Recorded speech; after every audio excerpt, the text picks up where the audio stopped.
Hello everyone, my name's Ryan and this is That Random Geeky Guy. You join me today as we talk about Apple's September event in 2021, also known as California streaming. Anyway, Apple has announced a refresh of an array of products ready to go into the holiday season, and I just wanted to take the time to kind of talk you through some of those kind of bits and pieces. Now, you'll notice this is probably my first major Apple video in a very, very long time, and you don't really see a lot of Apple videos on this channel, so I guess I should probably give you a little bit of background. I actually use a lot of Apple products. I have used an Apple laptop since 2008.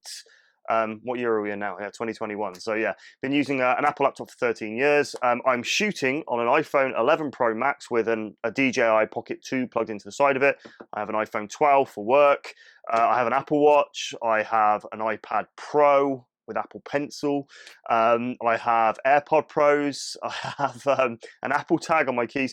I'm in the Apple ecosystem, as they say. So anyway, yeah, I've used Apple products for years. I still use a Retina MacBook Pro, so it's a 16-inch Apple MacBook Pro. What I use for editing on the move. It's a 2019. It's the last of the Intel range. So yeah, I've used Apple products for quite some time. So I want to kind of take some time to talk about their most recent launch and also the reflection I think it has on the current mobile industry. I think it's quite important. It's kind of what pushed me to actually make this video. So California streaming. What did Apple update? Well, they updated their iPhone range. We'll circle back to that shortly. They talked a little bit about Apple TV and some series that were starting back up, so on and so forth. I'm assuming that's where the California streaming came from, or the fact they were streaming from California. I don't know. And then they updated the Apple Watch. They updated the iPad. That's an important one. We will certainly circle back around to the iPad as well. Anyway, let's talk about iPhones. So iPhone 13, that's the name of the new one. It was very much an incremental upgrade. So it upgraded the 4 different devices. So the iPhone Mini, the iPhone Pro, and the iPhone Pro Max. So for those of you that don't know, the iPhone Mini is the small one. The iPhone is the normal one. The Pro one has some Pro features, and the Pro Max is the large one with Pro features. But basically a rinse and repeat of the iPhone 12 range. Now, I must emphasize, I don't think these should be called iPhone 13. I think they should be called the iPhone 12s, because this is actually a time when the S makes sense, because it is just an incremental upgrade. Let's talk about what those upgrades are. So cosmetically, they are very, very similar. You aren't going to see any significant changes in design. You could argue, if it isn't broke, don't fix it, but you could also say maybe that's a little bit boring. But anyway, battery life. Battery life has been increased from a number of different angles. One is changes in terms of batteries. There's also changes in terms of the SoC, so the A15 Bionic, which is the chip that's in the new devices, as well as iOS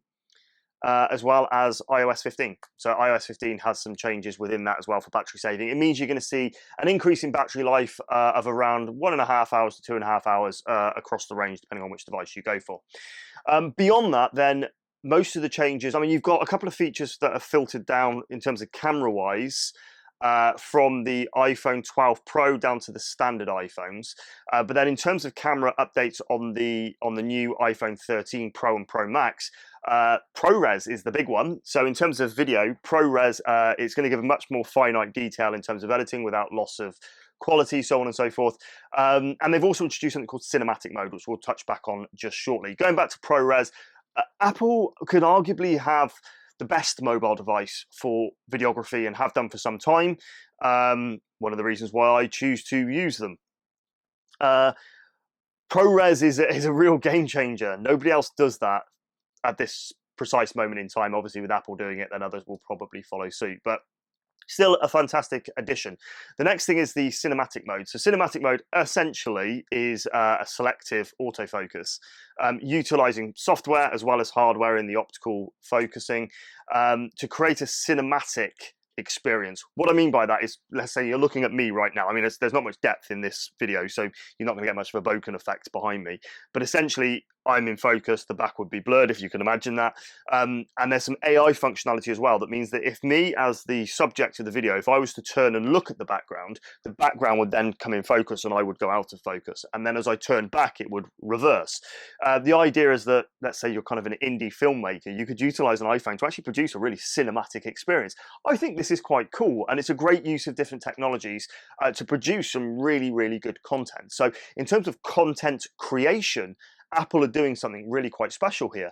And actually, I think you could argue that Apple have been known for many years to lean on the side of content creation, not just within their mobile devices, but across their range. To be honest with you, then, other than some color changes, there isn't really any other major changes to the iPhone range. Hence my point, it should have been the 12S. There was one glaringly big thing that was missing. We still have a Lightning connector. It's 2021, okay? Your iPads have USB-C. Your Macs have USB-C. Why are you still using a Lightning connector? It's just so disjointed, and the only person it affects is the end user. Makes no sense to me, which is probably one of the reasons throughout the whole iPhone 13 video thing, they completely avoided talking about the port, to the point where they didn't even show it on any slide because they know that they shouldn't be using that anymore. But anyway, look, it is what it is. That's the iPhone 13. And I say it's an incremental upgrade. Before I move on to things like the Apple Watch and the iPad refresh, I think this is a great time to reflect on what I think this means for the industry. So ultimately, you take your top manufacturers: Samsung, Apple, OnePlus, Huawei, Oppo maybe, and you look at the last 3 devices that they've created. They're all much of a muchness. There isn't really any huge change. You could argue that Samsung has made some bold moves with their foldables, and I think the foldables have a massive future. I really do, and kudos to Samsung for taking that plunge. You could argue, have they taken the plunge before the product's ready? Maybe, maybe not. The latest generation 3 of their foldable range, seems to be a vast improvement and actually really good. So like I say, credit to Samsung. But overall, in terms of bare functionality of devices, nothing has changed. And I think that's where the market's become quite stagnated. So like I said, I'm using an iPhone 11 Pro Max to shoot this on. That's actually my personal phone. This is my work phone, an iPhone 12.